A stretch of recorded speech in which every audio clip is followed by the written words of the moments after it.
जणांना डाऊट जो होता की मग ह्यामध्ये आपण 3-3 अध्याय वाचायचे का, एक अध्याय वाचायचा का, तर एक अध्याय नाही. तुम्ही एक अध्याय वाचाल तर तुमचं 21 दिवसात एकच पारायण होईल. एवढे दिवस का वेस्ट घालवायचे. बरं, तुम्हाला रोज जमत नाही पूर्ण अखंड पुस्तक वाचायला, तर 2 ऑप्शन्स मी तुम्हाला देते. काय ऑप्शन्स तुम्ही घेऊ शकता की रोज 3 अध्याय वाचायचे, म्हणजे 3 3 3 3 3 म्हणजे 5 आणि 3 3 7 असे 3 7 21 होतील. म्हणजे 7 दिवसात तुमचं एक पारायण होईल. म्हणजे 21 दिवसात 7 7 7 तुमचे 3 पारायण होतील.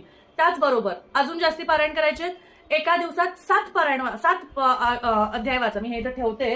7 अध्याय वाचा म्हणजे 7 अध्याय एक दिवस, 7 अध्याय दुसरा दिवस, 7 अध्याय तिसरा दिवस, म्हणजे 3 दिवसाचं एक पारायण होईल.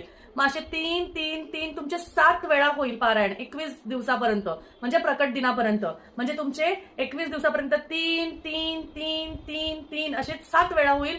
आणि तसं मग तुमचे 7 पारायण होतील. पारायण